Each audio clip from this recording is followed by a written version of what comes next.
Bueno, buenas tardes. Hola, ¿qué tal? ¿Cómo están? ¿Se me escuchan conectados? Sí, se escucha. Gracias. Bueno, mi nombre es Milagros Gaitán, yo soy médica neuróloga, pertenezco al servicio de neurología del Hospital Puyo. ¿Ustedes en qué año están de medicina? Y cerca, más o menos. Ay, tercero. Ah, bueno, nos van a ayudar entonces. Bueno, hola, ¿qué tal? Bueno, a mí me tocó hablar de mareo, vértigo y trastornos del equilibrio. ¿Sí? Es largo, vamos a poner mucho videito y tratar de ayudar a entenderlo. Bueno, durante mucho tiempo, si uno va a la literatura que tenemos en las bibliotecas de nuestra casa, perdíamos mucho tiempo en tratar de diferenciar un paciente que tenga un mareo de un vértigo, preguntándole qué es lo que siente el paciente. ¿Sí?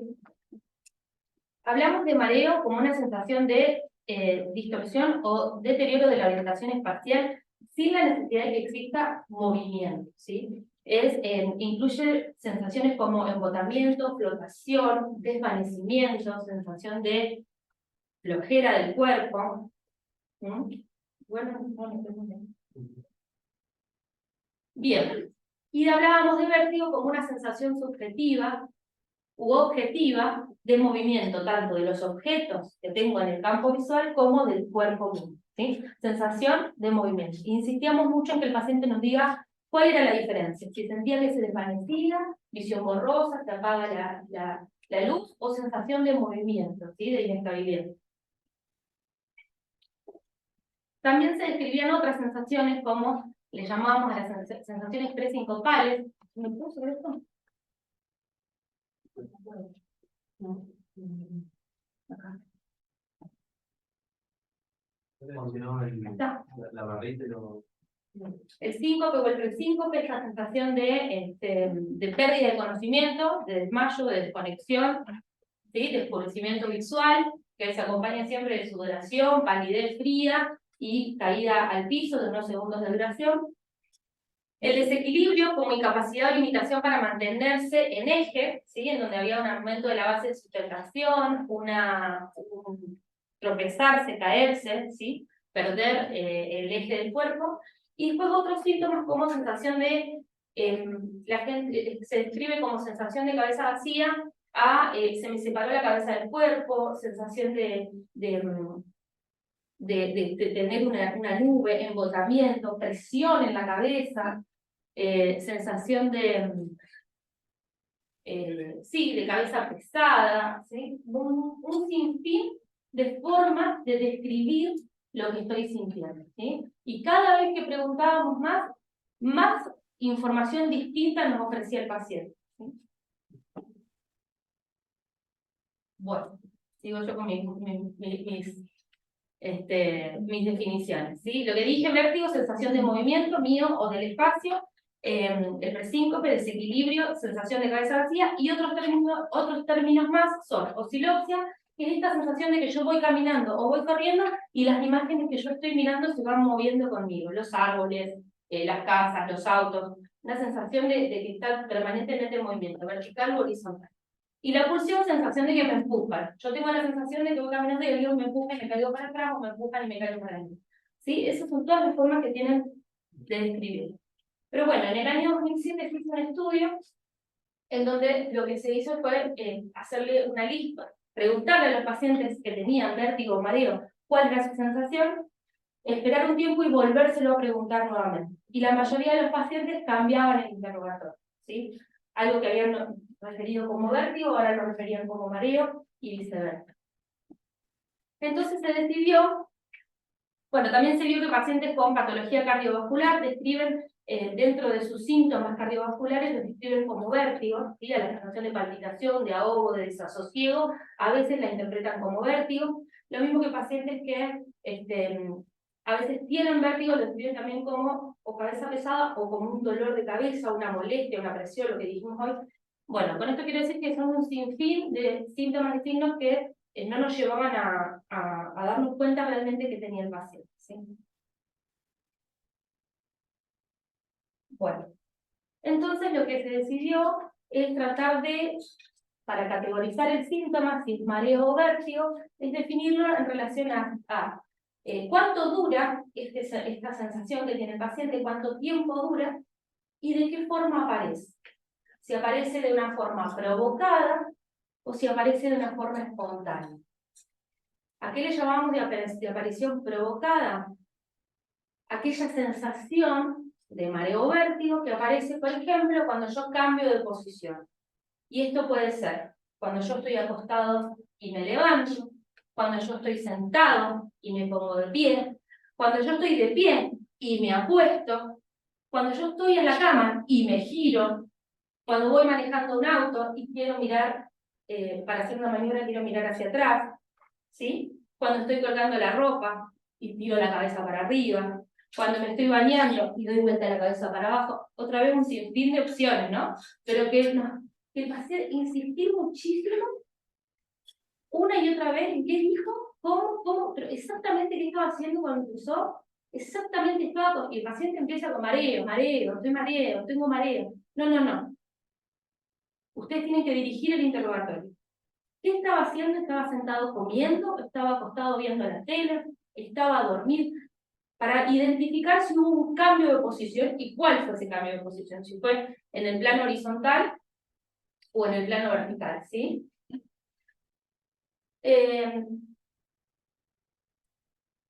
Por supuesto, eso es para las causas de vértigo, ¿cuál?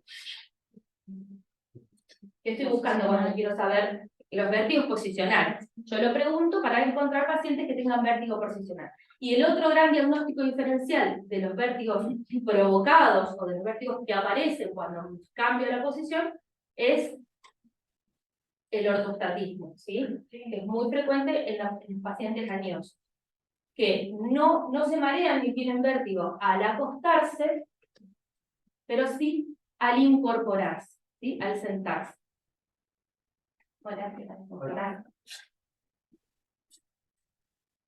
Bueno, ¿qué le quiere decir a los chicos?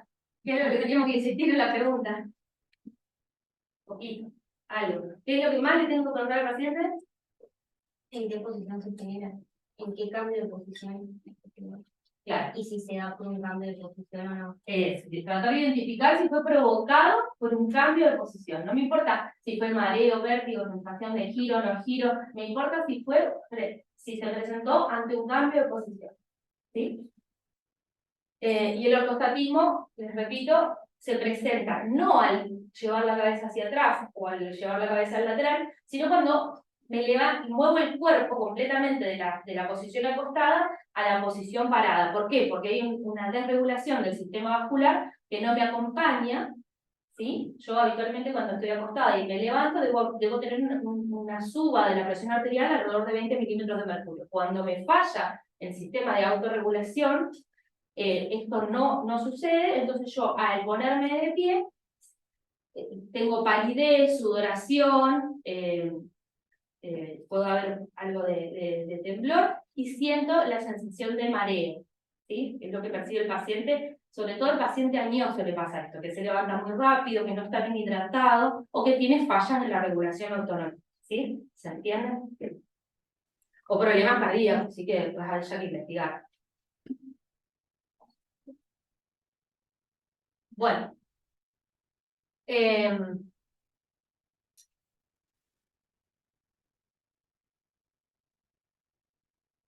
Entonces, dentro de si el vértigo es provocado o espontáneo, yo voy a pensar, los provocados ya les dije, un vértigo postural, VPP o vértigo posicional paroxístico benigno, o un ortostatismo, o voy a pensar en espontáneos otras causas de vértigo como la migraña vestibular y la enfermedad de Meniere. Como vértigos agudos, también son espontáneos, pero desde inicio bien agudos, son la neuritis vestibular, la laberintitis y los accidentes cerebrovasculares.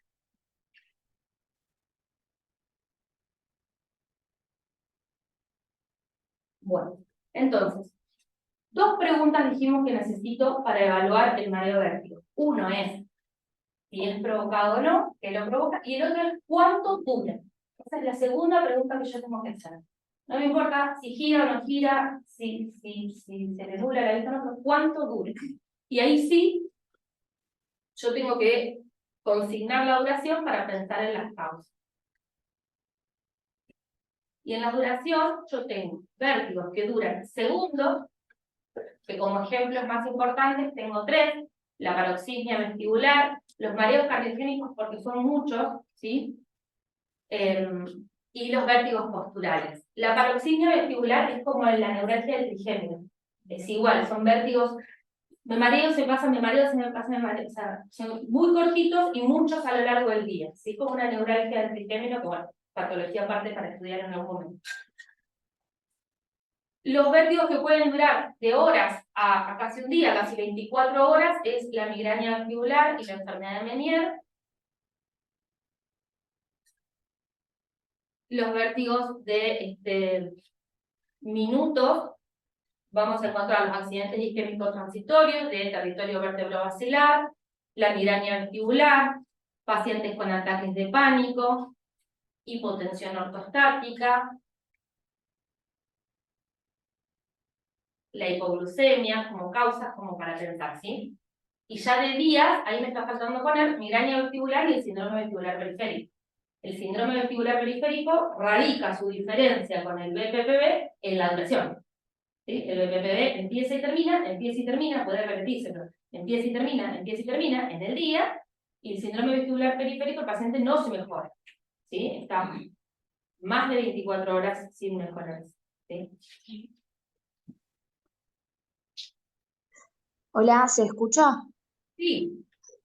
Me quedó una duda. Cuando vos decís de la hipotensión ortostática, Sí. ¿sería vértigo o sería algo que lo simule? Que No, la hipotensión ortostática, perdón, es causa de mareo. de manera, claro.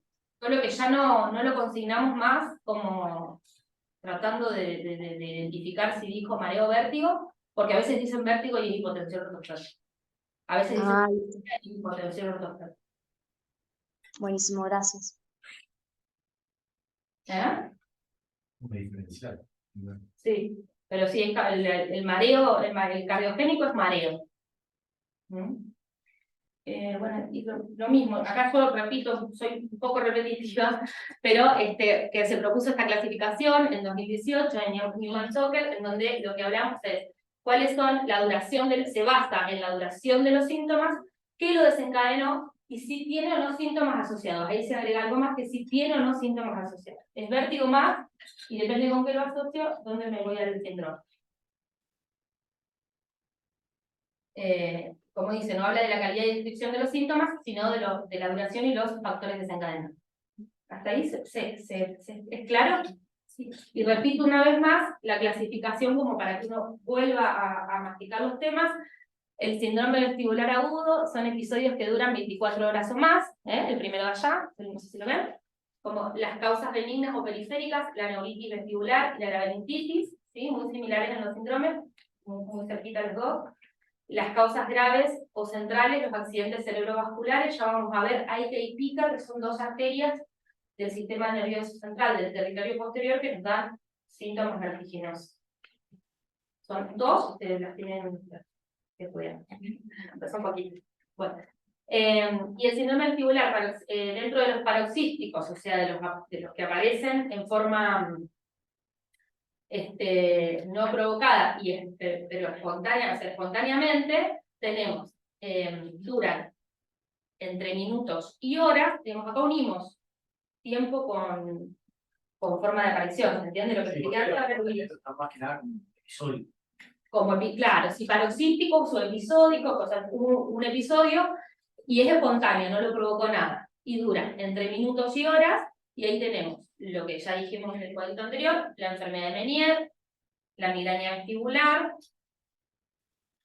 Lo que tienen estas dos es que se repiten en el tiempo, ¿sí? Episodios de minutos a horas, mejora, dentro de un mes otro episodio, de minutos a horas, mejora, y así a lo largo de la vida.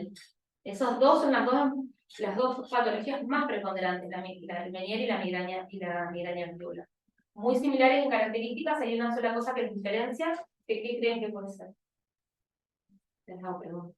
El Menier no se va como en crisis y que después de esas crisis no recuperan, porque, por ejemplo, también tiene compromiso de la audición y no se recupera la audición a como estaba previamente a la crisis.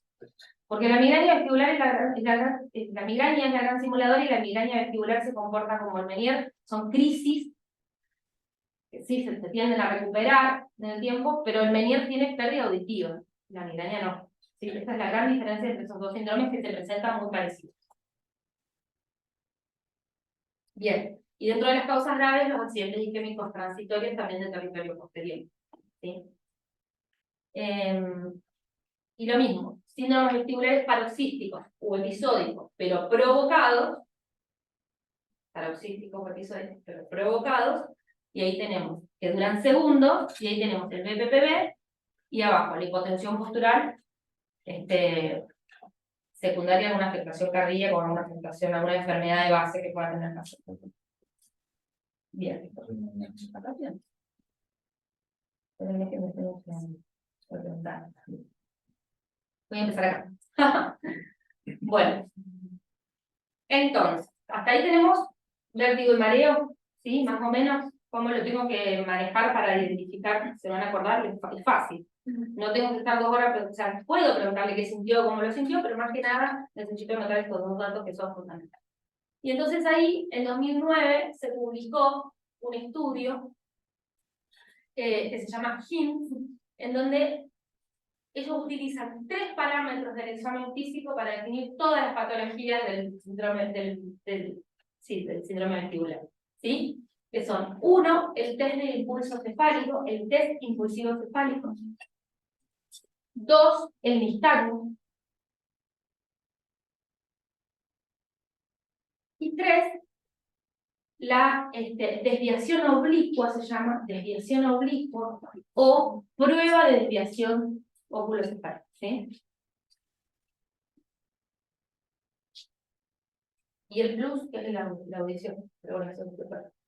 El plus es cuando evaluamos web de la audición. Pero con esos 3 haríamos los síndromes vestibulares que necesitamos conocer.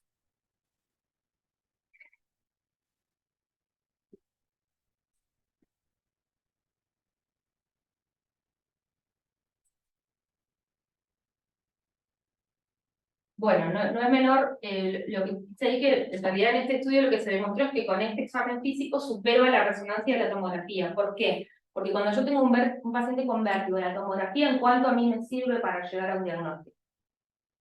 Muy poco, porque ni oído ni territorio posterior voy a ver en una tomografía. Y la resonancia, a veces las lesiones son tan pequeñitas que tampoco puedo ver ni lesiones de oído ni lesiones de territorio posterior. Entonces el examen físico es muy superador a las neuroimágenes. ¿Sí?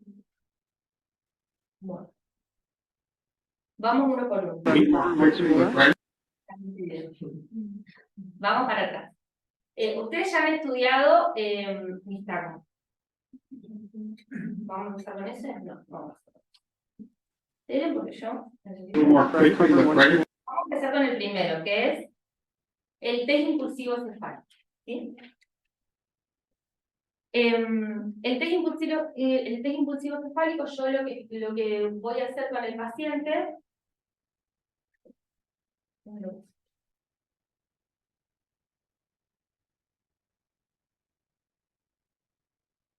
es evaluar la vía reflejo vestibulo-ocular, ¿sí? El reflejo vestibulo-ocular que está a cargo de los oídos y el ojo.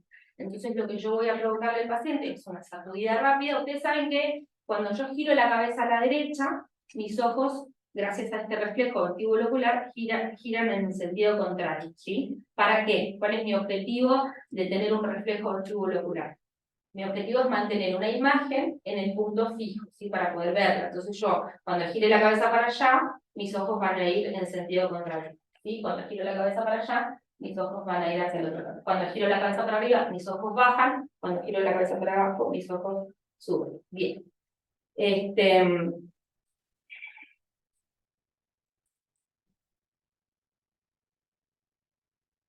Ahora sí se las puedo Be more quickly, look right at the camera. And we see exodeviation Eyes wide and open. hyperdeviation. Perfectly normal Okay, when let's it goes stop. to the right. The camera. Catch-up saccade when he looks. Alternate when he cover, moves his sorry. head to the left.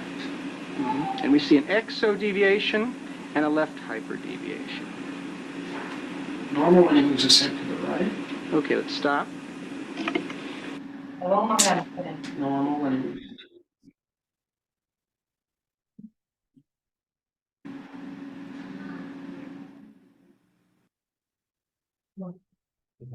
A little more quickly, look right at the camera. That was eyes wide open. Perfectly normal when he goes to the right. Look at the camera. Catch-up saccade when he moves his head to the left.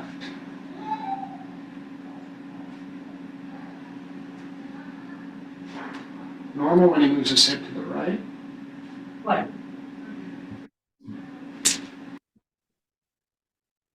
No se alcanza, no sé si se alcanza a ver.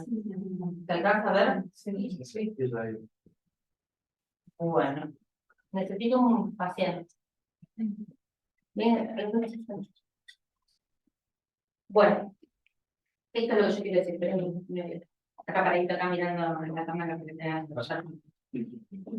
en el reflejo vestíbulo ocular, como dije, participan los ojos y los oídos. No participa el cerebelo. Entonces, cuando yo, el reflejo vestíbulo ocular me da normal,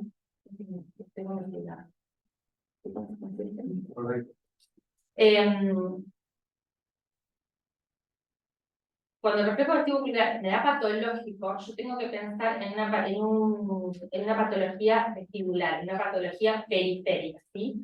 Cuando el reflejo vestibulo ocular me da normal, No puedo descartar la cámara central. Pensar en algo más central. Ese vértigo, vos para el vértigo te haces por el vértigo ocular. Si da normal, yo no me descarta que sea una causa central de vértigo. pero si me da patológico, gracias, esta era la parte que si me da patológico, puede ser un problema central o periférico, ¿sí? Entonces, lo que yo voy a hacer es, voy a poner, no, voy a para allá. El paciente va a mirar, hay dos formas de hacerlo, ¿sí? El paciente va a tener la mirada en la línea media, y yo me voy a poner delante de él, y voy a girar la cabeza en 30 grados hacia uno de los lados. Cuando yo la giro hacia la derecha, voy a evaluar el oído que estoy mirando, ¿sí? En este caso es el oído izquierdo. Ese es el que yo quiero evaluar, ¿sí? Y entonces, lo que voy a hacer es un giro fuerte de la cabeza hacia la línea media. ¿Y qué va a pasar? El ojo va a irse con mi oído, con mi movimiento, ¿sí? Lo correcto es que el ojo pueda seguir manteniendo la vista en mi persona. Lo que va a pasar en forma patológica es que el ojo se va a ir con el movimiento y el cerebro va a hacer una corrección saltatoria. Entonces yo voy a ver un saltito para volver a la línea media, ¿sí? Vamos de nuevo. Entonces yo giro la cabeza hacia este lado, voy a evaluar el oído del lado izquierdo, ¿sí? Y lo que tiene que hacer es mirarme todo el tiempo la nariz. Cuando yo haga fuerte el movimiento hacia el centro, él tiene que mantener la vista en mi nariz. Eso sería lo normal. Que él logre desenfocar y enfocar en mi nariz con su mirada, ¿sí? Cuando a él no le funciona este reflejo, sus ojos van a ir con el oído, se van a ir hacia allá, y después va a corregir. Y yo voy a ver cuando corrige. Lo que yo voy a ver es cuando vuelve el báculo, ¿sí? Ahora les muestro normal. La otra forma de evaluarlo es que directamente yo de esta posición, o sea, no le lleve la oreja de la cabeza ahí para verle el oído, sino que de la posición central lo sacudo para allá, ¿sí? Para mí es más difícil, porque lo sacudo para allá, se le va a ir, tengo que volver a verlo, no es tan fácil como si yo tuerzo su cabeza y vengo a la línea media y lo tengo yo en la mirada primaria para evaluarlo, ¿sí? ¿Entendió? Entonces, si lo hacemos del otro lado, yo le voy a llevar la cabeza al otro lado, voy a evaluar el oído derecho, fuerte hago un sacudón de la cabeza hacia el centro, él se va a ir con la mirada y voy a ver el saltito que viene para este lado. Para este lado. ¿Entiendes? Sí.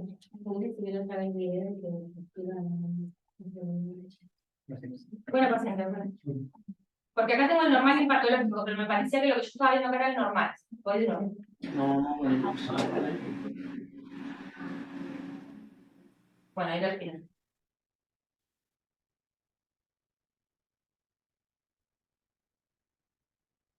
quickly, look right at the camera. That was eyes wide open. ¿Vieron? Perfectly normal when he goes to the right. Look at the camera. Ketchup Saccade when he looks. Ahí. When he moves his head to the left. Puede valer el oído izquierdo y el oído derecho. Ay, espera, ¿qué me pongo la tetilla al izquierdo? Al girar la cabeza está bueno. Y el izquierdo es patológico. Ah, me siento derecho. Espera. Normal when he moves his head to Es the right. patológico, chicos. ¿Estamos todos de acuerdo? Sí. ¿Todo? ¿Quién duda? Quiero irlo de vuelta. Porque yo me mareo. Me da vértigo. Sí. Es re tonta, pero No, sí, yo estoy acá como una tonta tratando de explicarte. More quickly, look right at the camera. Normal. That was Ahora, derecho. eyes wide open. ¿Lo vieron? ¿Qué? y por ejemplo yo Perfectly normal when he goes to the right. Look at the hago camera. como Ketchup Saccade when he looks. When he moves his head to the left. es patológico y ser normal, por ejemplo, o siempre que aparezca una vez puede ser patológico. No puede cambiar. Bien. El problema es el observador. Somos muy malos en hacerlo y dicen que una buena mano le lleva 2 años hacerlo y hacerlo todo el tiempo. Pero vos tenés que hacer tac, tac, tac. No puedes estar. Aparte que el paciente añoso no te va a fijar la mirada, no te va a seguir, le va a costar. Paciente más joven, vos tenés que lograr que se deje torcer la cabeza, a veces tienen el cuello rígido, te cuesta mucho que aflojen, quieren hacer un movimiento en contra tuyo, entonces vos tenés que lograr que afloje la cabeza, una vez que lograste que afloje la cabeza, que te mire la nariz y no la deje de mirar. Tienes que lograr todo eso, hacer un buen movimiento. Y no, lo que pasa es que muchas veces te va a dejar dudas. Eso es lo que... Por ejemplo, acá yo lo vi una sola vez, ¿no? De varias veces que se hicieron. No sé si se vieron más. Y, por ejemplo, si ya veo una vez, ya me alcanza para que diga que es patológico. Lo que pasa es que ahí capaz que lo que hizo los dos lados, uno era normal. Sí, si vos confías en tu técnica. El tema es que si hay, si ya lo encontrás en condiciones normales no debería aparecer. Empieza con el lado, empieza normal. Empieza evaluando el oído izquierdo y es normal. Y después va a evaluar el oído derecho y es patológico. Y ahí lo voy a mostrar.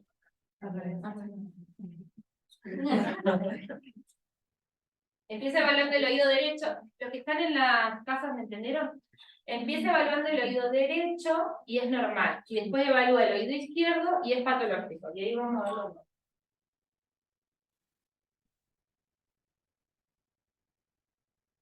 A little more quickly, look right at the camera. Derecho. Normal.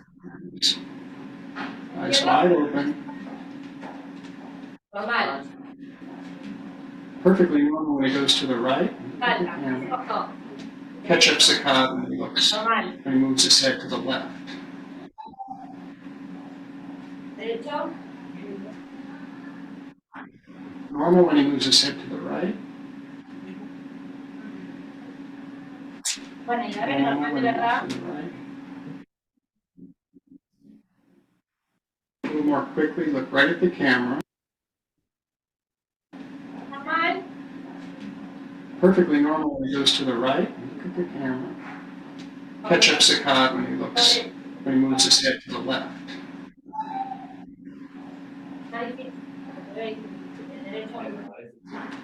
Normal when he moves his head to the right. Ven el control de la cabeza que tiene el Normal observador. when El paciente se tiene que entregar al examen, si no, no sale. Bueno.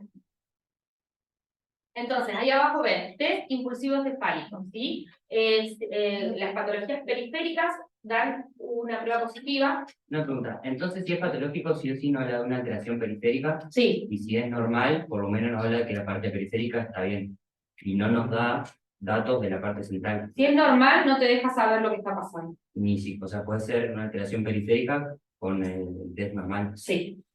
Ok. Si es patológico, es muy probable que sea periférico. O sea, te quedas tranquilo que el problema es periférico, ¿sí? Bien. ¿Entendés? No, tenés que hacer todo el examen completo, en fin. No, en realidad, No descartas en todo, porque hay algunas patologías centrales que tienen el... claro, porque, por ejemplo, si llega a haber una lesión a nivel de los núcleos vestibulares, a nivel de bulbo, sobre todo, protuberancia, puede dar patológico, pero solo los porcentajes menores. La mayoría de las veces, cuando hay un expulsivo patológico, es por causa periférica. Como dice debajo, un test impulsivo cefálico normal puede estar en una lesión de la arteria AICA del territorio posterior, ¿sí? Un test impulsivo cefálico normal. ¿Sí? Bueno. Vamos al segundo, que es el del NIS. El primero es el test impulsivo cefálico, el segundo es el nistagmus. You just keep looking straight at that red light. Just look. Bueno, ¿cómo evaluamos toda la vida de los nistagmus? Los libros de...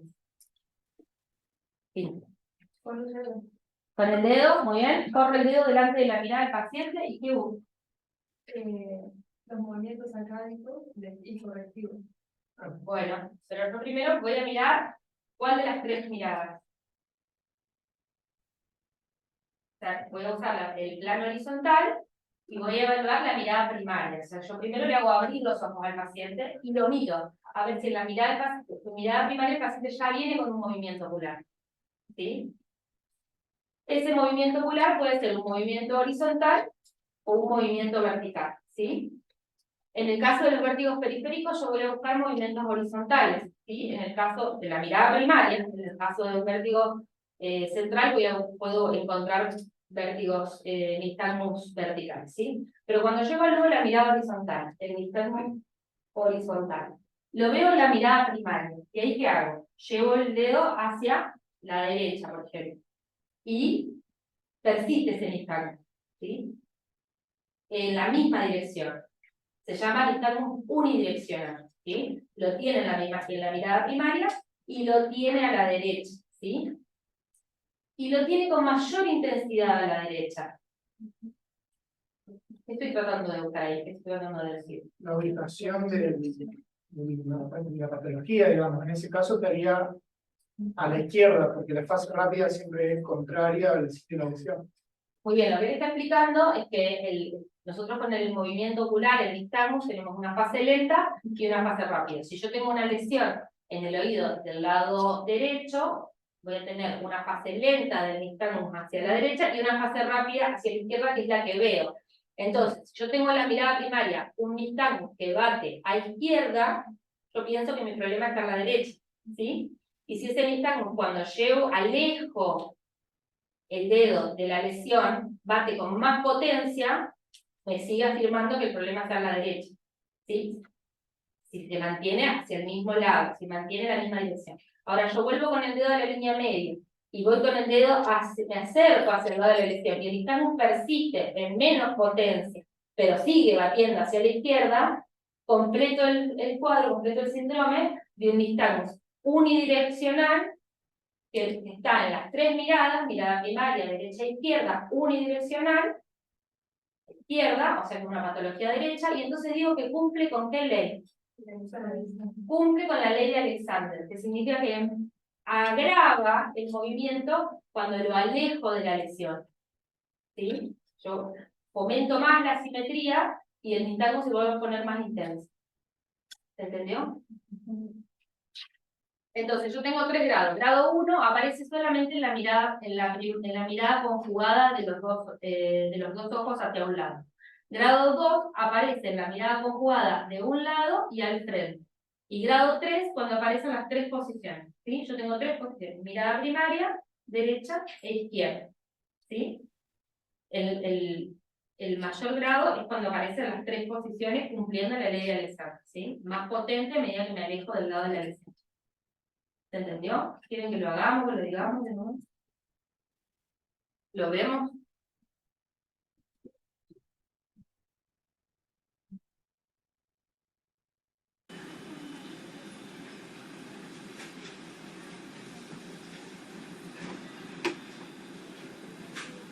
Okay, now look to the left.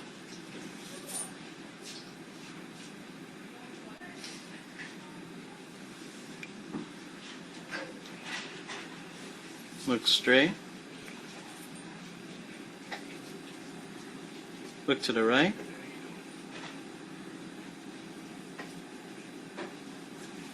Look straight.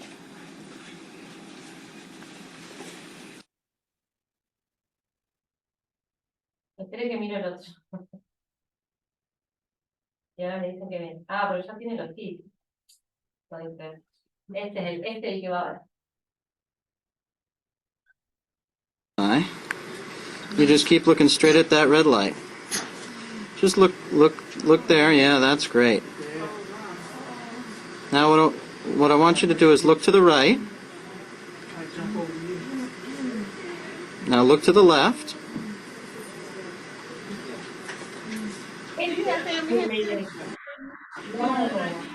¿De qué lado está la elección ahí?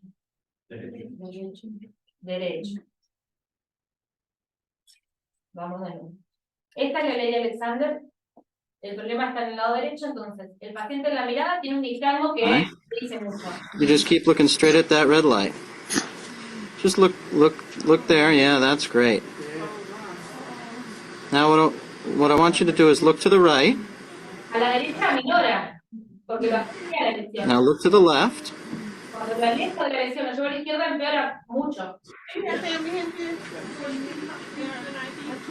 son dos cosas a decir. Mantiene la dirección, ¿sí? Es unidireccional y cumple la ley de Alexander. Empeora cuando me alejo de la lesión. Eso es un nistagmus periférico. El otro video, lo que me está mostrando, son nistagmus de origen central. O son verticales en mirada primaria o cambian de dirección. Y no sé si se alcanzó a ver porque es muy sutil, pero este cambia de dirección.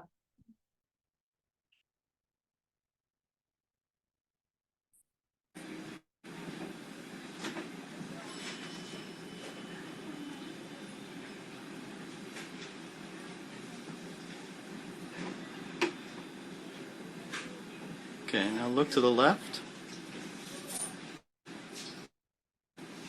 Ahí va hacia la izquierda. Y lo mismo, perdón. Look straight. Al mirar al frente. Look to the right. ¿Y ahora qué pasó? Va a la derecha. Straight. Esto tiene que hacer pensar que es un problema central, ¿sí? Un nistagmus de dirección cambiante o un nistagmus vertical en mirada primaria. ¿Por qué insisto en lo de vertical de mirada primaria? Porque en un ratito vamos a ver en los vértigos posturales, voy a encontrar vértigos nistagmus verticales, pero van a ser frente a los cambios de posición de la cabeza. Entonces para mí es muy importante el tipo de nistagmus, más que bueno, eso lo voy a explicar en el momento en que lo cuente.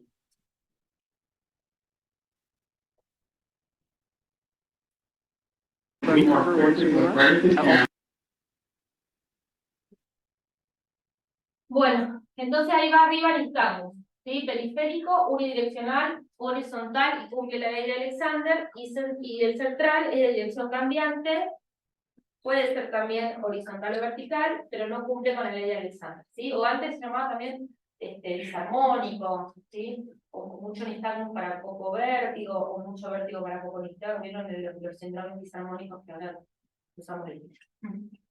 Bien. El último, voy para atrás. ¿Dónde está? Acá. El HINS, entonces dijimos, es impulsivo cefálico, dirección del nistagmus, que es muy importante la dirección del nistagmus, y la prueba de desviación cefálica. Cover, sorry. And we see an exodeviation and a left hyperdeviation. Okay. Okay, let's stop.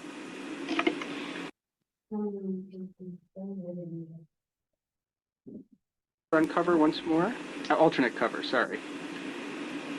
And we see an exodeviation and a left hyperdeviation. Okay. Okay, let's stop. No lo esperen a la primera. ¿Se alcanzaron a verlo? No esperen a la primera, pero lo que hace el paciente es que tiene la desviación de la mirada y la línea cuando nosotros hacemos tapamos en forma alternante un ojo y el otro, ¿sí? Uncover once more.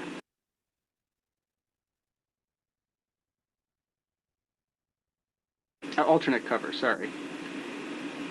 And we see an exodeviation and a left hyperdeviation. Una baja y una sube, una baja y una sube. ¿Me cuenta? Stop. La última vez, ya está. Ya está, no. El otro se ve mejor. Sí, el otro Uncover once more. Dale. Alternate cover, sorry.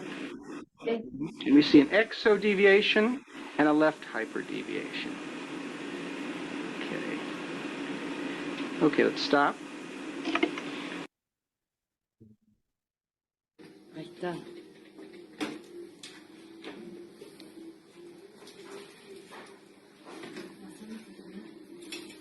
No, fácil. Además que el paciente tiene la inclinación cefálica, está así. ¿Sí? ¿Bien? Hay otra prueba que usamos nosotros que se llama la del balde. El paciente tiene desalineación en el espacio, entonces yo luego voy a mirar la cabeza dentro de un balde, una línea, y le pido que la ponga derecha, como él considera que estaría derecha, y lo que suelen hacer es que la giran, y le parece que está derecha, y para nosotros que estamos afuera viendo, el paciente la tiene inclinada. Son formas de demostrar la inclinación vestibular que tiene el paciente, la falta de alineación del eje, ¿sí? Nosotros usamos un balde en la textura. Otra parte del mundo del equipo. Bueno. Bueno, yo más o menos ya hablamos de esto, pero el test impulsivo encefálico se escribió en 1988 para evaluar el comportamiento del reflejo vestibulo-ocular. Es una de las maniobras semiológicas más útiles para detectar fallas vestibulares, por eso aprendérsela lleva tiempo, pero es importante. Uni o bilaterales. Porque puede ser bilateral el test impulsivo encefálico. Yo la primera vez que lo vi pensé que me estaba equivocando, y no, era una hipofunción vestibular bilateral, y me daba la sacada correctiva de los dos lados. Era un test impulsivo encefálico bilateral que me hablaba de una hipofunción vestibular periférica bilateral. ¿Se entiende? El Wernicke también, que puede dar bilateral. Y el Wernicke, sí, déficit de tiamina por consumo de alcohol. Bueno. Entonces, debido a que, lo que ya expliqué, debido a que el circuito del reflejo vestibulo ocular no atraviesa el cerebelo, los pacientes con lesión cerebelosa tienen un test impulsivo cefálico normal. Los pacientes con un accidente cerebrovascular de circulación posterior pueden tener un test impulsivo falsamente positivo, porque en realidad no es un problema de cerebelo, sino es un problema de tronco cerebral, ¿sí? El infarto se aloja se aloja en la arteria AICA. ¿La ubican? O después les voy a mostrar una fotito de la arteria AICA. ¿O sea, ¿la muestro ahora? Pasa que son muchas At a time. Me prometo que lo hago rápido. Ahí lo tildé. Yo tengo el territorio vértebro-basilar. Ubican el polígono de Willis y el territorio anterior. O sea, nosotros en el cerebro tenemos, el cerebro está regado por dos territorios, el territorio anterior y el territorio posterior, ¿sí? El anterior inicia con ¿quiénes? Las carótidas, muy bien. Y después las cerebrales medias. Y ahí se van a formar el polígono con las cerebrales anteriores.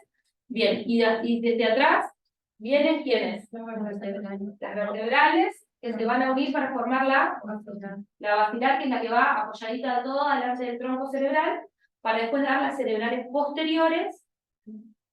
Se llaman cerebrales anteriores, cerebrales medias, cerebrales posteriores, no entendí. Para terminar de formar el polígono de Willis en la base del cráneo, ¿sí? Pero el tema es que la basilar, que es la que vino de la unión de las vertebrales, las dos vertebrales y la basilar, apoya por encima de todo el tronco cerebral, que el tronco cerebral está formado por tres estructuras: arriba el mesencéfalo, en el medio la protuberancia y abajo bulbo. Y ahí irriga esas tres estructuras, ¿sí? A ver si la puedo mostrar. Este sería la basilar. ¿Todos la ven? Ven que tengo el mesencéfalo por encima, la protuberancia en el medio y el bulbo abajo, y las arterias que van a irrigar estas tres estructuras son de abajo para arriba. Va a salir la arteria pica o arteria cerebelosa posterior inferior, pica o posterior inferior, que ella va a ir al bulbo, ¿sí? Y parte de la base del cerebelo. ¿La ven esta marrón? ¿Sí? Bueno, después va a ir la aita, que es la que me importa contarles, que es la arteria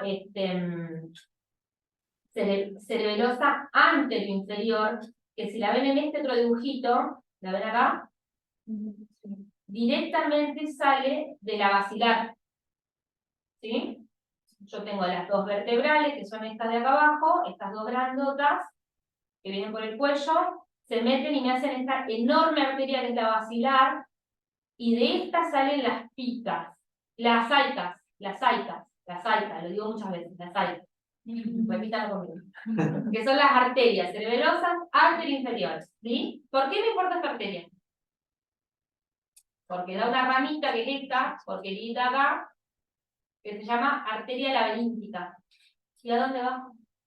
¿Qué va a irrigar? El laberinto. Y entonces me va a dar un síndrome vestibular pseudoperiférico con hipoacusia.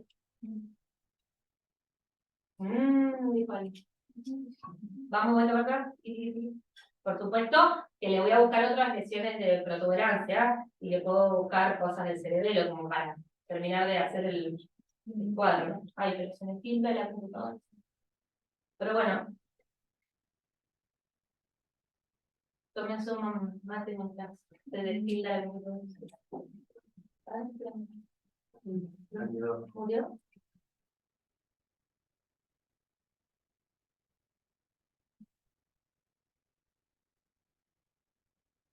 With the patient upright, the head is turned to the right side.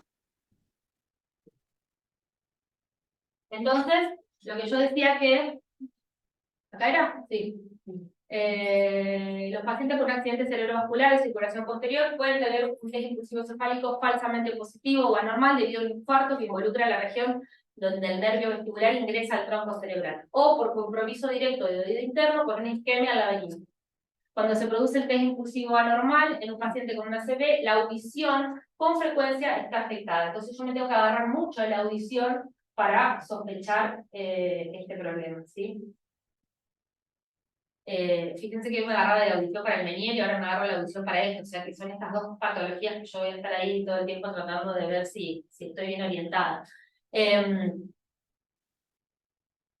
Entonces, que dije, la audición se ve afectada porque el suministro de sangre a ambas estructuras generalmente proviene de la arteria cerebelosa inferior, inferoanterior, que es la aita, es rama de la basilar, y que también irriga a la cóclea, ¿sí? Entonces, en el HIMSS Plus son las tres cosas que nombramos hasta ahora, o sea, el vértigo, tres cosas que nombramos hasta ahora, y la evaluación de la audición, que la evaluamos con un diapasón, un Weber simple, sencillo. Yo escucho al paciente y nada.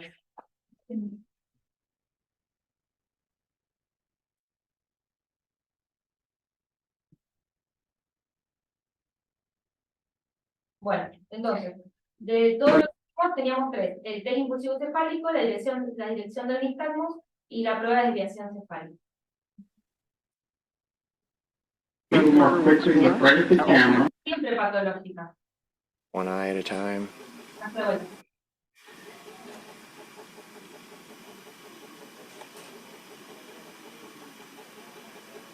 I'm going to cover your eye and then keep looking. Yep. And one sees a right hypotropia and a left hypertropia. The other point is that his Horner syndrome seems to be more clearly defined.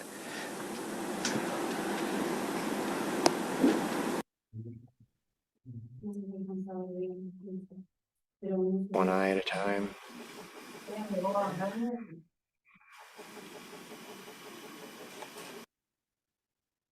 ¿Querés que lo ponga más grande? One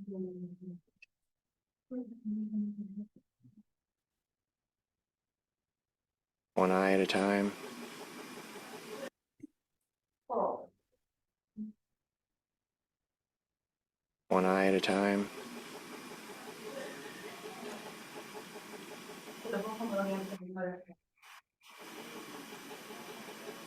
I'm going to cover your eye and then keep looking. Yep.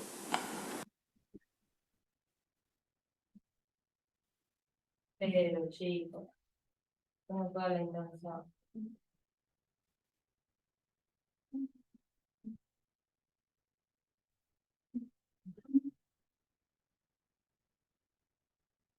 One eye at a time.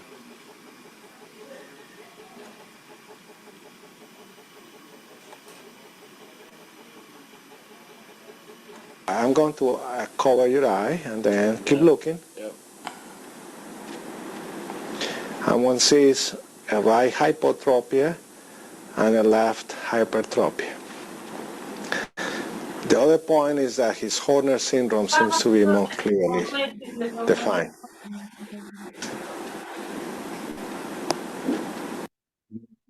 El cover test siempre es patológico y siempre habla de patología cerebelosa. Bueno, entonces para terminar la lesión periférica vamos a tener un nistagmus unidireccional, un TEG impulsivo patológico, un TEG impulsivo cefálico patológico, un cover test en el que no hay refijación y, o sea que es patológico, ¿no? No hay refijación, tiene la sacada correctiva, no hay refijación normal, y el paciente puede mantenerse de pie, ¿sí? Lo que es equilibrio.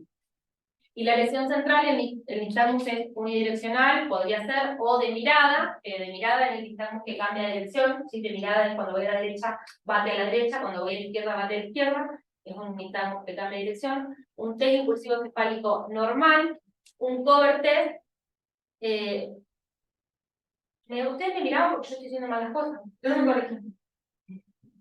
Acá hay 3 chicas que se daban cuenta que yo decía algo mal. ¿Qué dije mal? No, que en la periférica el cover test da normal. Claro. En cambio, cuando es central, como habían dicho, cerebeloso, ahí sí da alterado el cover test. Lo importante es que lo expliqué tan bien que entonces me lo entendiste. Y yo estoy diciendo malas cosas, muy bien. Entonces, lesión periférica, cover test normal, no hay refijación. Lesión central, cover test patológico, hay refijación. Y el paciente tiene un problema de estabilidad, que ahí ahora ya se los digo, cuando pasamos a la evaluación de la inestabilidad, ¿sí? Simplemente evaluamos estabilidad para pensar en sistema nervioso central, ¿sí? Para lo único que me va a servir. Y la vamos a hacer ahora y voy a dejar el PPB para el final, me parece mejor. Porque justo estamos acá en esto y me parece interesante decir.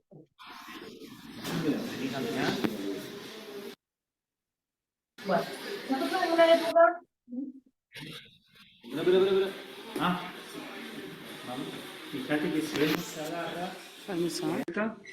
Sentate. Supuesto no le vamos a hablar de eso. O no corre solo, lo quiero. Es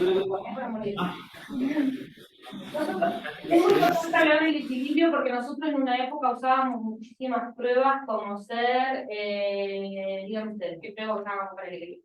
Le decimos al paciente, por favor, póngase de pie y haga qué.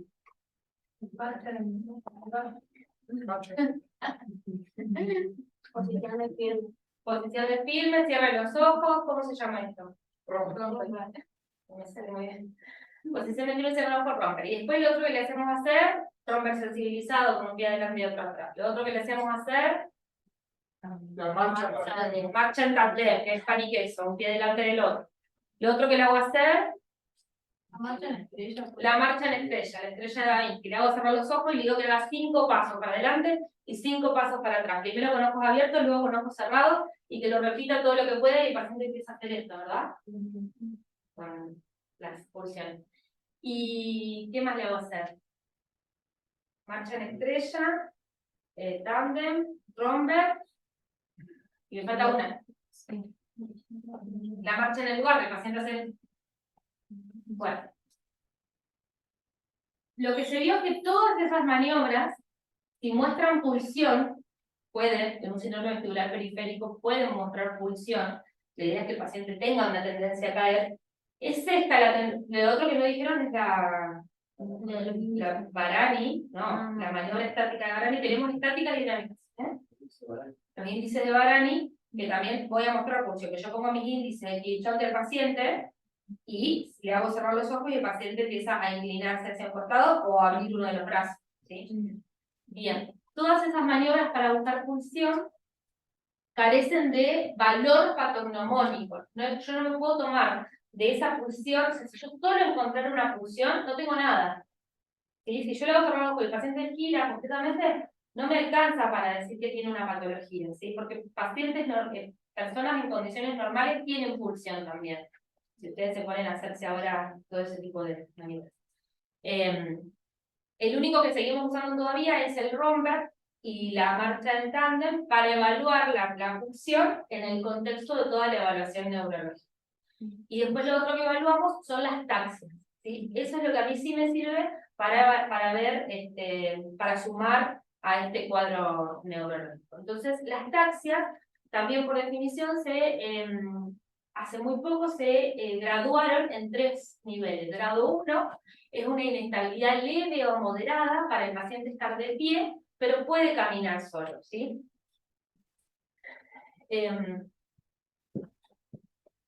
Por ejemplo, aumenta la base de sustentación, ¿sí? Camina pero con las piernas más abiertas, o teniéndose las paredes, ¿sí? Pero camina de forma independiente. 2, severa, es la inestabilidad al estar de pie, pero no camina sin ayuda, necesita sí o sí de un tutor, de una persona que lo asista. Y el grado 3, el paciente no se puede mantener de pie y cae directamente a la cama o de la posición etc. El único que a mí me sirve para pensar en una lesión central es el paciente que no puede caminar. ¿Sí? Los otros 2, en forma variable, y sin importar tanto lo que el paciente me diga o qué es lo que yo encuentro en el examen físico, me hablan simplemente de una pulsión que por sí sola no me alcanza para valorar al paciente de forma sindromática. Estos 2 que yo les voy a mostrar tienen una pulsión severa, grado 2, 3. Pero central. A ver, que camine un poco para acá. Ajá, sí. Que camine. Es que el paciente no puede caminar, no es que camina con ayuda. No. Te ayudo a los chicos. Tiene una pulsión planta a la derecha, ¿ver? Perfecto. Está completamente hacia la derecha.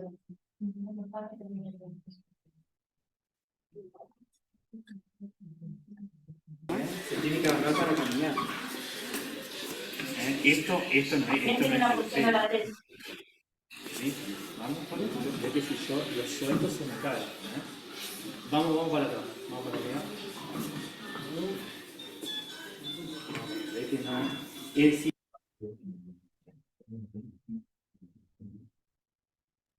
Bien. El paciente que tiene ataxia cerebelosa no puede caminar, ¿sí? Aumenta mucho la base de sustentación, se va para atrás o está completamente en cama. Y lo otro que yo tengo que evaluar es la ataxia de tronco. Bueno, listo. Ahora dale un apoyo. Bueno, vamos a esperar un poquito. El paciente no se puede levantar y cuando le pongo un estímulo táctil, Vamos ahora, sentate. el objetivo el paciente sí lo logra hacer. Perfecto. Listo. Nada más. Sentate. Vamos. Bueno, listo. Ahora dale un apoyo. Bueno, vamos a esperar un poquito para que te recuperes un poco de peso. Vamos a ayudar. Vamos ahora, sentate.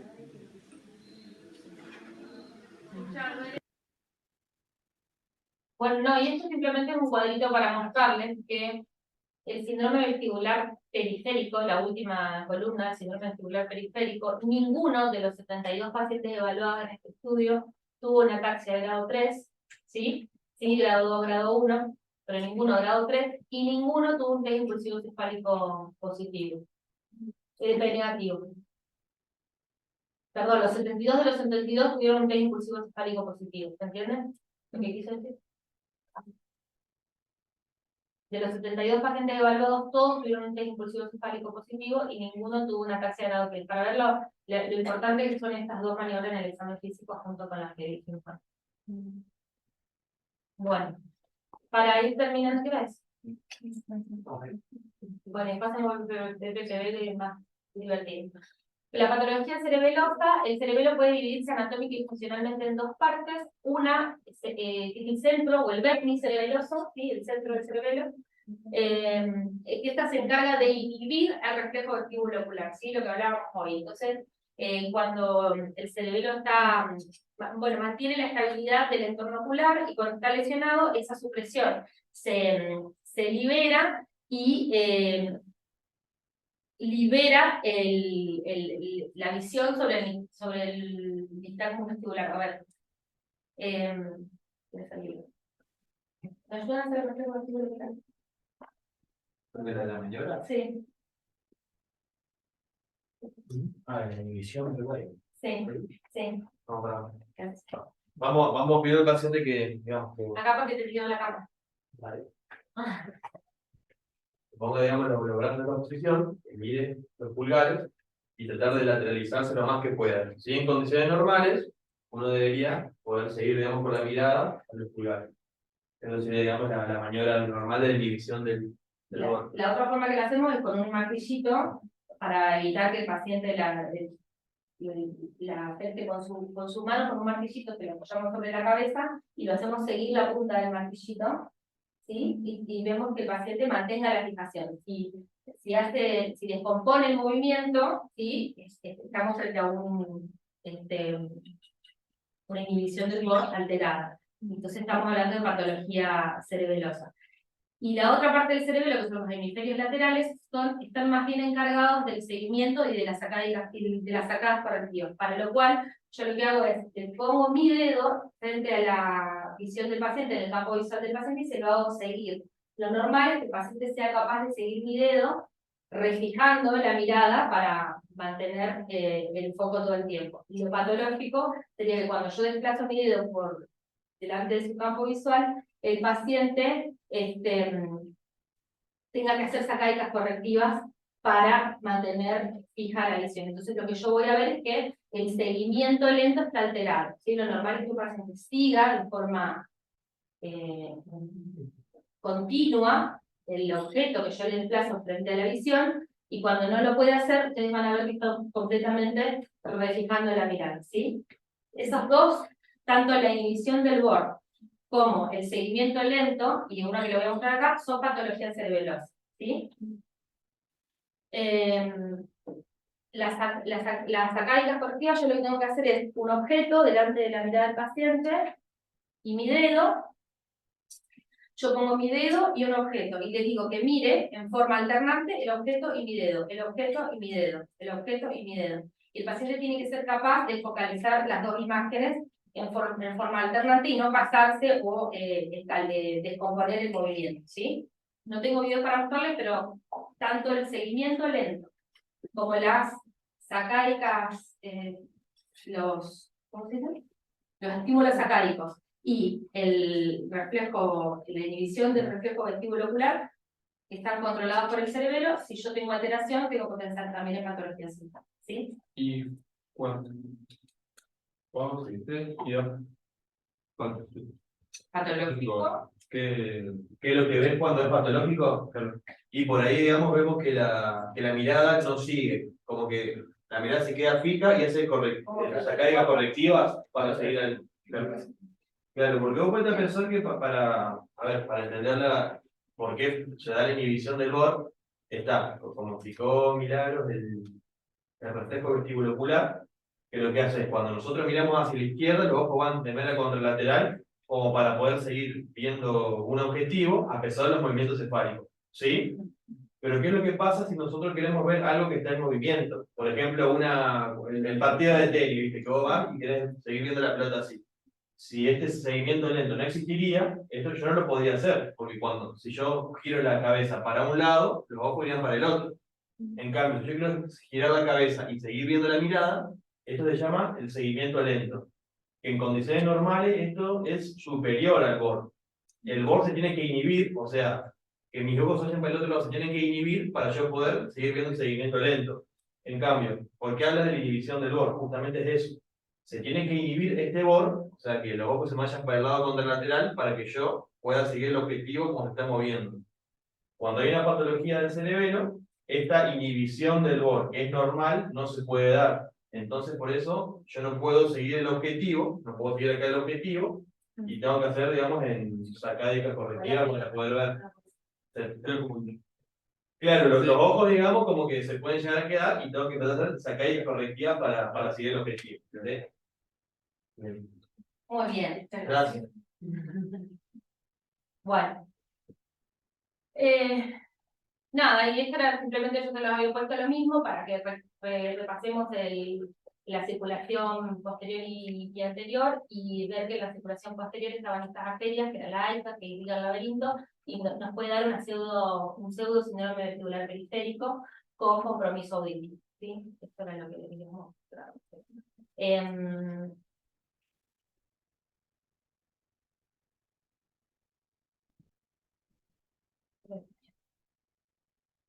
Bueno, voy a ir para atrás.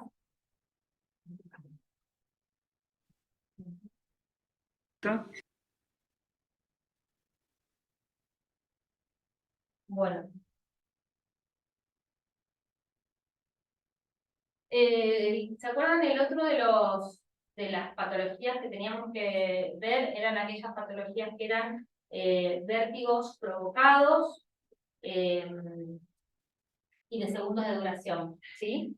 Que eran provocados frente a los cambios de posición. Estos vértigos frente a los cambios de posición son lo que se denomina vértigo posicional paroxístico benigno, ¿sí? El VPPB. El VPPB son partículas, ¿sí? Otolitos, que están dentro de los conductos semicirculares, ¿sí? Y lo que tienen es que no permiten que la endolinfa, que está dentro de los conductos semicirculares, fluya normalmente, ¿sí? Le generan más pesadez a la endolinfa y esto hace que se estimule la ámpula que está en los conductos semicirculares, haga una deflexión o una flexión y nos genere un síntoma vertiginoso, ¿sí? Depende dónde estén alojados los otolitos, si en el canal posterior, en el canal horizontal o en el canal anterior, son los síntomas que en el examen físico yo voy a encontrar, ¿sí? ¿Qué saben de los conductos semicirculares? Tenemos tres a cada lado, ahí están con la anatomía así, bien. Bueno, para evaluar los canales semicirculares, yo necesito hacer una maniobra con el paciente que se llama maniobra de Halpern, que voy a poner al paciente en una camilla, ¿sí? Y lo que voy a hacer es exponer el canal semicircular posterior. La maniobra de Halpern es para canal semicircular posterior, que es el canal más comúnmente afectado por el desprendimiento de estas partículas, ¿sí? De estas partículas de calcio. Lo que yo voy a hacer es girarle al paciente la cabeza unos 30 grados con el objetivo de exponer el canal semicircular posterior, ¿sí? Tiene la misma disposición que mi oreja, están un poquito hacia afuera, ¿sí? Los canales posteriores están un poquito hacia afuera, entonces cuando yo le giro la cabeza, lo pongo bien en el horizontal o en la vertical que yo necesito para poder después estimularlo llevando la cabeza hacia atrás, ¿sí? Cuando yo llevo la cabeza hacia atrás, lo que voy a hacer es mover los otolitos y el paciente lo que va a tener es un nystagmus vertical, ¿sí? Porque yo el movimiento que hago es en el eje vertical del espacio, ¿sí? Entonces el movimiento que yo voy a esperar es que sea vertical. Cuando yo tiro la cabeza hacia atrás, la endolinfa, igual que hicimos hoy con los ojos, cuando yo tiro la cabeza hacia atrás, la endolinfa va hacia adelante, ¿sí? Entonces, por eso el nystagmus va a tener una fase lenta y una fase rápida, que es la que yo voy a ver, que va a ser un nystagmus en sentido contrario, ¿sí? Y Lo otro que tengo que explicar es que además de tener un nistagmus de tipo vertical, voy a tener un discreto nistagmus en sentido torsional. Y esto tiene que ver por las vías que se conectan con los movimientos oculares. ¿Sí? Yo no solamente se conectan con los oculomotores recto superior y recto inferior, sino con los oblicuos, que los oblicuos, tanto mayor y menor, son los que me hacen torcer los ojos. Entonces yo cuando tengo un problema de canal posterior, voy a tener movimientos verticales y movimientos levemente torsionales, ¿sí? En este caso voy a tener un movimiento torsional hacia el oído que estoy tratando de investigar, ¿sí? Si yo lo llevo al oído derecho y tengo otolitos en el conducto, en el canal semicircular posterior, voy a tener un movimiento del ojo vertical y torsional hacia el oído que yo estoy queriendo estimular. Y si yo tengo lo mismo, si lo hago del otro lado, voy a obtener un nistagmus vertical y torsional hacia el otro lado que digo el otro. Distinto es en los canales, bueno, en el anterior pasa lo mismo, ¿sí? Distinto es en los canales horizontales, en donde yo lo que voy a obtener siempre es un nistagmus horizontal, ¿sí? Si yo lo llevo hacia la derecha, voy a tener un nistagmus horizontal que puede ser a la derecha, o hacia abajo, o hacia la tierra, son las tres denominaciones, geotrópico, o puedo tener un nistagmus hacia arriba, o apogeotrópico, que se aleja de la tierra. Eso cuando yo lo estoy estimulando el horizontal. Y si voy al otro lado del horizontal, pasa lo mismo. Yo tengo un movimiento horizontal hacia el lado evaluado, sea el izquierdo, o la tierra, o geotrópico, o un movimiento contrario, que es hacia el otro lado, o hacia arriba, o apogeotrópico. Cualquiera de las tres formas que yo lo nombro, está bien. ¿Hasta ahí me siguieron? Sí. Tengo una pregunta. Si yo evalúo un oído, o sea, el movimiento me va a dar a los dos lados igual. No sé si No, o sea, de los no. dos lados, en el horizontal, puede tener. Claro, en el horizontal sí. En el horizontal sí, porque las piedritas tienen dos brazos, o sea, cada canal tiene dos brazos, entonces la piedrita, depende de donde esté, va a tener dos tipos de movimiento, el del derecho y el del izquierdo. Lo que vos vas a hacer para identificar el lado, ¿sí? Depende del nistagmus que tuviste. Si vos tuviste un nistagmus que batió hacia geotrópico, y cuando hacia el piso, no es el lado afectado. Batió hacia geotrópico, lo consignaste. Ahora fuiste al otro lado y también batió hacia la tierra, geotrópico, o sea, hacia el lado que lo estimulaste.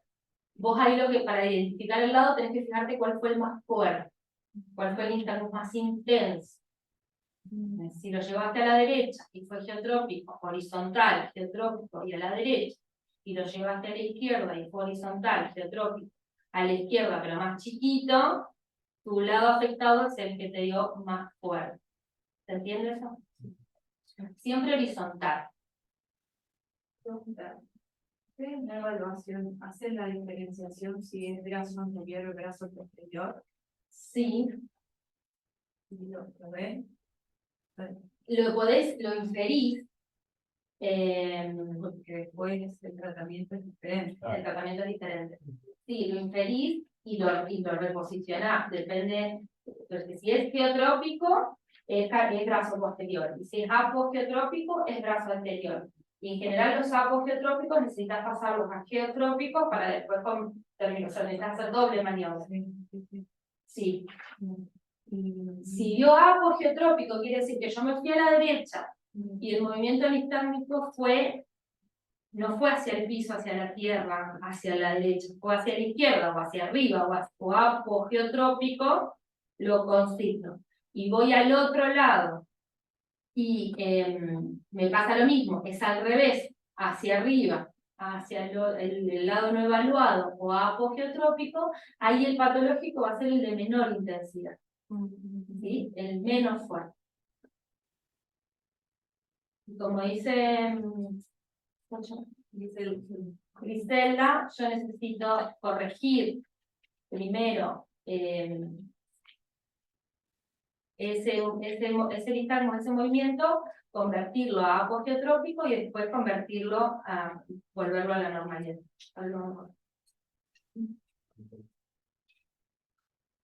El apogeotrópico de volver a apogeotrópico, eso porque los canales horizontales están o sea, se tienen la posición de los brazos nuestros a 30 grados, así. Entonces, cuando yo tengo los pacientes acostados, este es el movimiento que les hago hacer. Entonces, depende si la piedrita estuvo acá, tiene un movimiento, y si la piedrita estuvo acá, tiene otro movimiento. Si la piedrita está en mi hombro y va al codo, va a ser en una dirección, cuando yo lo tumbe a la derecha. Pero si la piedrita estaba en la muñeca y va al codo, va a ser en la otra dirección, cuando yo lo tumbe a la derecha. ¿Sí? Eso es lo de ambulífogo y ambulímetro, que es un lío. Es más fácil decir que caen o que... Bueno. Esto era para mostrarle que tiene un componente torsional, porque afecta a los oblicuos, y un componente vertical, porque afecta a los rectos, en las vías de los rectos y los oblicuos. Esos son los músculos oculares, ¿sí? Los identifican más o menos a todos. Bueno, en cambio en los horizontales no pasa eso, son todos solamente movimientos de los recto interno y externo, ¿sí? No hay torsional ahí. Entonces, yo no espero un movimiento torsional o rotatorio en un BPPV de canal horizontal. Y sí lo espero en un BPPV de canal posterior. ¿Qué pasa si yo, evaluando otro canal, encuentro un nistagmo que no esperaba? ¿Sí? Encuentro un vertical en el horizontal o encuentro un horizontal en el posterior. Tengo que pensar que no es el canal, o sea, tengo que quedarme con el nistagmo y pensar que tengo que evaluar el otro canal porque seguramente el problema está en el otro canal. ¿Se entiende? Por ejemplo, si yo encuentro un nistagmo horizontal en las maniobras de canales posteriores, tengo que pensar que es un canal horizontal y no un canal posterior. ¿Sí? Pero por frecuencia, por convención, como que pensás con el canal posterior, pero después también puede valer el mismo. Es el más frecuente en el canal. Bueno. With the patient upright, the head is turned to the right side about 45 degrees. Then the patient is moved from the sitting to the supine head-hanging position with the head about 20 degrees below the end of the examination table.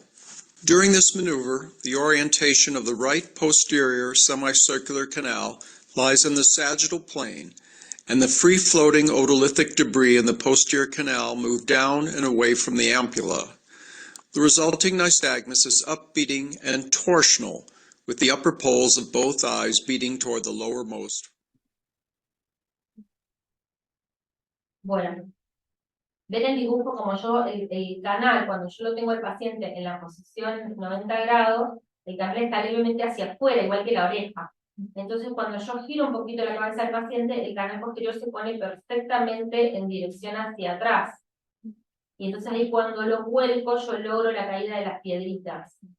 Ven como las piedritas van a quedar acá, en esta zona, van a quedar es como un reloj de arena, y toda esa arenilla, las piedritas quedan bien en el fondo del reloj de arena. Entonces, otra de las cosas muy importantes es que yo tengo que sacudir la cabeza con fuerza, porque si no, al ser una arenilla, lo mismo que si yo sacudo un reloj de arena, las voy a dispersar en lugar de tratar de generar sedimentación. Pero lo que yo necesito es que decanten, sedimenten y dejen de moverse.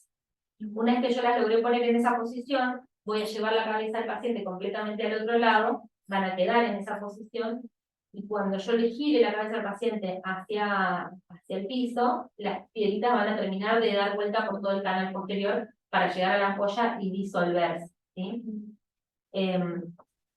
Creo que lo vamos a ver, ¿está muy difícil? No. Queremos hacerlo. Bueno, pero se entiende, entonces yo, ¿sí? ¿Entienden? Sí, ¿no?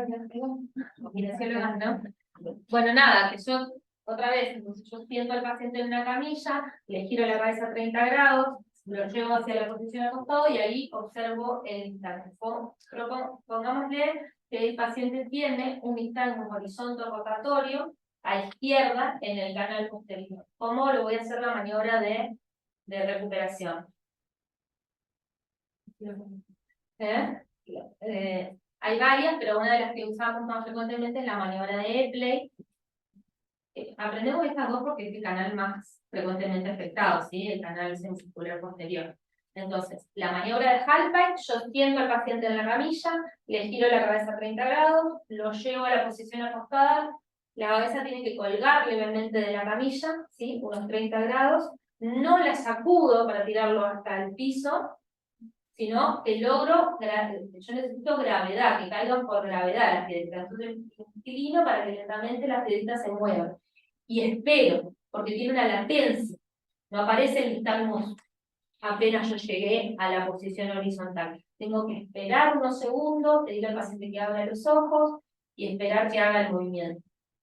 Entonces luego de unos segundos empieza a haber un movimiento torsional, ¿sí? Y vertical. Espero a que termine, ¿sí? Tiene una latencia, después tiene una finalización, el paciente se va a sentir descompuesto mientras el movimiento se genere, pero si yo lo logro sostener y le pido que se quede tranquilo y se quede en posición, no intente sentarse, el vértigo va a ceder, y ahí cuando pasa eso, lo que voy a hacer, lo que puedo hacer para hacer la maniobra de recuperación, la maniobra de Epley, es en esa misma posición que lo tengo, espero un minuto, un poquito más. ¿Para qué? Para que termine de dejar de moverse la endolinfa y sedimentar todas las partículas, y vuelvo con la cabeza completamente al otro lado, al lado no enfermo, ¿sí? Y ahí espero otra vez un minuto, un poquito más, para que sedimenten las partículas, y lo que le voy a pedir al paciente es que gire su cuerpo completamente, ¿sí? Como para dormir de costado. Tiene que girar la cadera completamente como para ponerse de costado. Y ahí yo mantengo la cabeza y la termino de girar hacia el piso, ¿sí? La hago mirar la nariz contra el piso, ¿sí? La nariz contra la camilla. Entonces el paciente va a quedar de costado con la nariz contra la camilla. Y la última posición, cuando yo tengo al paciente con la nariz contra la camilla, es sentarlo en la camilla y ponerle la cabeza al frente para que sedimenten las partículas, ¿sí? ¿Se entiende? Sí. Y esa es la maniobra de...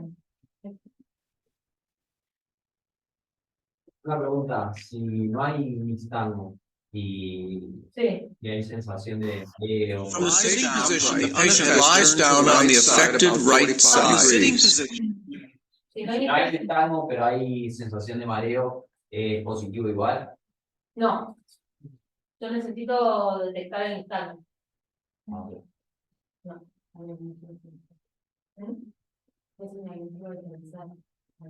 Sí, todo lo que hablamos hoy, el paciente puede tener varias cosas, como por ejemplo lo que hablábamos hoy, la migraña vestibular, puede tener un síndrome que se llama vértigo paroxístico persistente perceptual, que es como una secuela de haber tenido un vértigo, queda como una sensación, percibe una sensación de malestar, de vértigo frente al cambio de posición, o a veces no frente al cambio de posición, y bueno, es como el estrés postraumático, es una situación de estrés y que se trata con terapias cognitivo-conductuales, ¿sí? Que puede quedarle a muchos pacientes como por haberla pasado tan mal en el síndrome vestibular, quedar con este síndrome de sensación de vértigo sin tener.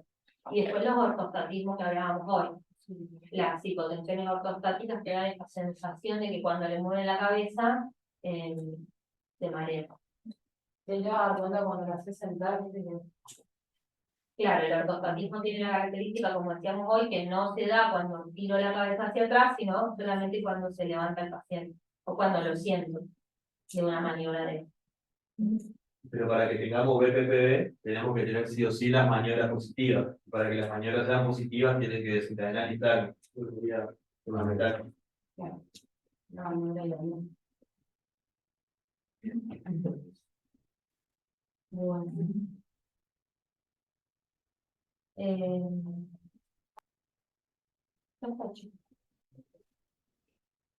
Lo otro que los diataxes ya lo vimos.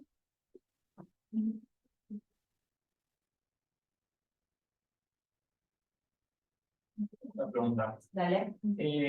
Las ataques de miembros, que por ejemplo, había cuando los índices de Barani, eso te daba cuando había lesión de los hemisferios cerebrosos. Exacto. La semiataxia derecha, semiataxia izquierda, vos le evaluás con el índice. ¿Viste la índice? Acuérdate que el índice analizo no está el índice de Barani es la que podemos ir a pizarita, Esa era para función y la otra es para. El índice análisis y ahora más de función. Son dos, tenés que hacerla. Sentate. Romper y la ataxia de paciente acostado. Sentate. Vamos.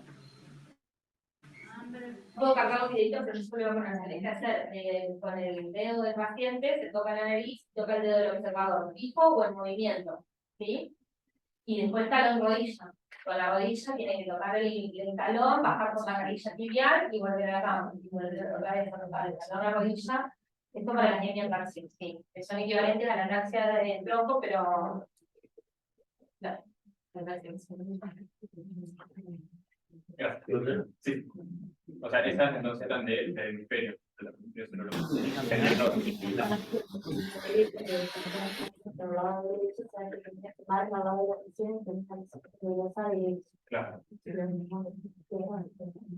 Claro, la diferencia de las hemiplejías no son cruzadas ni no son directas en el cerebelo. Entonces, la hemiataxia que veas es la hemiataxia del lado de la visión. Esto es lo que está. Ipsilateral. Yo tengo una duda. Si supongamos que estoy en una guardia y me lleva un paciente que tiene vértigo, digamos, para el control sintomático, ¿qué se dan? ¿Antímicos o qué hasta que, digamos, llegue por el vértigo?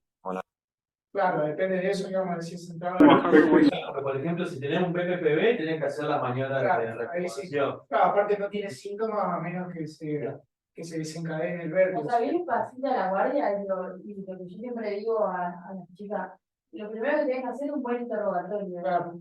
Si ya venía con esto, si es la primera vez, los factores de riesgo de la persona para pensar en algo vascular. Después, bueno, si es desencadenado por algún movimiento, si no es desencadenado. Es como que vos vas haciendo el diagnóstico diferencial, vas viendo, ¿esto es central o esto es periférico? Cuando terminás de posicionarte, si es agudo, si es crónico, si es provocado, si no es provocado. Bueno, esas características. Hacer el examen físico neurológico y lo primero que nos pasamos nosotros en el KIMS, que no sé si te habló al principio de y ahí diferenciar si es periférico y si es central, digamos. Entonces ahí vas a hablar si es agudo, si es crónico, si es provocado, si no es provocado, si es periférico, si es central. Claro, o sea, hasta que no tengo un diagnóstico conviene no dar algo depresor vestibular porque oculte los síntomas. No, vale, o sea, primero hace todo eso. Y no están tratando, si vos tenés un BPPB, vos tenés una depresión vestibular, lo que vos quieras. No estás tratando Claro, no. Yo pienso en algo como para que no esté con tanto vértigo hasta que llegue. No va a pasar nada si tiene un PPPB y le das una testina o una amine. No, no vas a tapar igual. El PPB no vas a tapar igual, no se lo vas a curar. Simplemente, sí, el Reliberan siempre viene bien, la difenilamina en la guardia se usa para que el paciente pueda volver a su casa. Y si vos estás claro que tenés un síndrome vestibular periférico, una neuritis vestibular, se usan corticoides. Pero bueno, eso. Y si tenés un PPB, llaman a alguien sentosa. Lo único que lo va a corregir son las maniobras de reposición vestibular. Ninguna pastilla corrige el BPPB, ninguna. Solamente las maniobras de reposición vestibular, que lo ideal, las primeras por lo menos, es hacerla con alguien que sepa hacer la maniobra. No decirle al paciente que hay algunas técnicas para decirle al paciente que haga en su casa, pero en general hasta identificar bien el canal y que el paciente aprenda cómo debe manejarse, que haga una maniobra de reposición vestibular hecha por kinesiólogo. Gracias. Pero en la guardia estaría bien que intentemos la maniobra, ¿no? Sí, porque si vos tenés que ¿Tendrá que posicionar? Sí.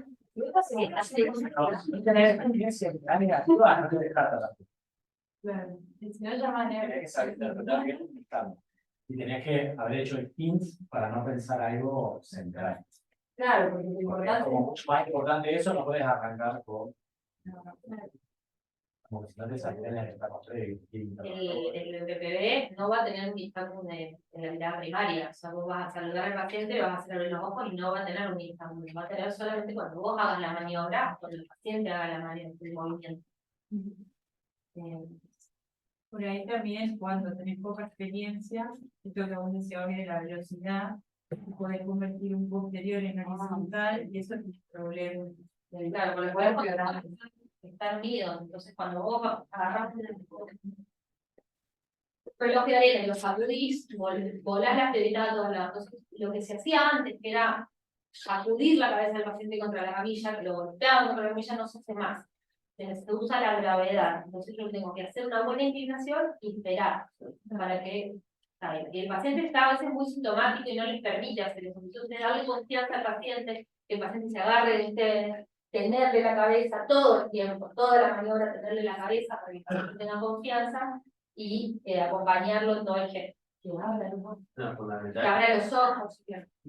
Pero bueno, no es necesario resolverle una guardia tampoco, porque como vemos no es algo de vida o muerte, no es algo que al paciente le vaya a generar algo. A ver, diferenciarlo con Claro. Cuando ustedes dicen que algo es central, que dicen, che, este interno sí o sí. Que no pueda caminar. Que no pueda caminar, la taxa del lado 3.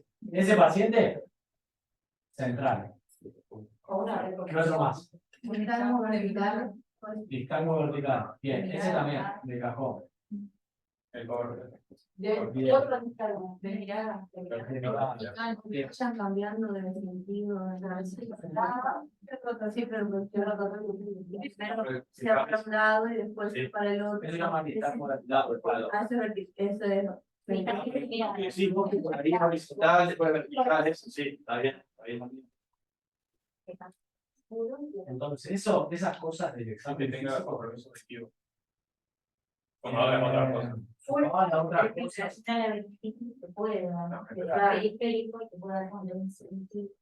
Pero bueno, también tenés la pseudoneuritis por cuando ya se da el campo. Bueno, eso de hacer neuritis cuando uno tiene un dedo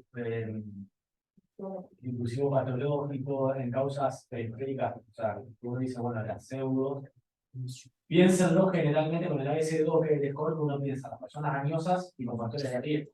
Si una persona joven de 30 años, yo no le digo, no, él está teniendo una patología central. Eso es la persona añosa, sí, pero que eso. Sí, más de 50 años. Más de 50. De De todas maneras, eso es, uno hace el diagnóstico, después va a ver las imágenes con resonancia y no va a ver la afección puntualmente de la arteria de la línea. Pero esos casos que ustedes dijeron son los que yo tengo que tener, así que yo encuentro algo de eso y un poco, ya está, esto es causa central, esto no se cuida de la casa nunca. Y eso es mucho más sensible que hacer una resonancia dentro de las 48 horas. O sea, si yo a ese paciente le hago una resonancia dentro de las 48 horas, está estudiado que seguramente me dé negativo. Pero después, si yo le vuelvo a repetir, seguramente no. Se la hago igual. Si se la vas a pedir, sí. No te van a hacer tampoco una resonancia de 48 horas. Pero, sí, porque puedo estudiar las arterias y ver cómo está todo el sistema.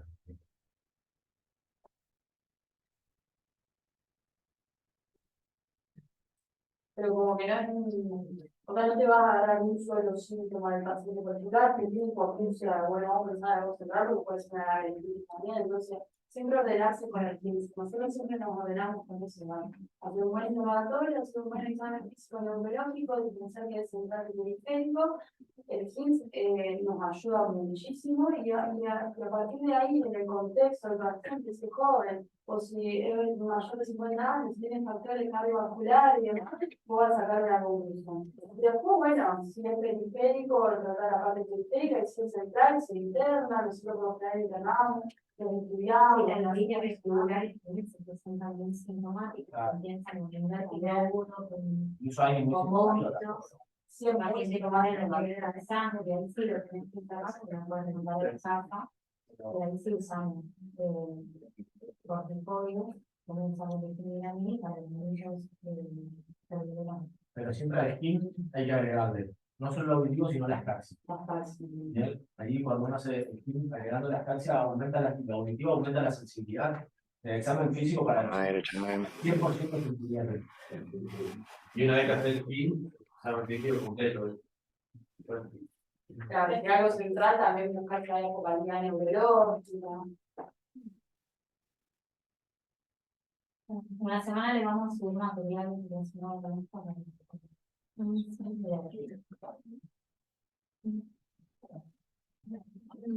Gracias.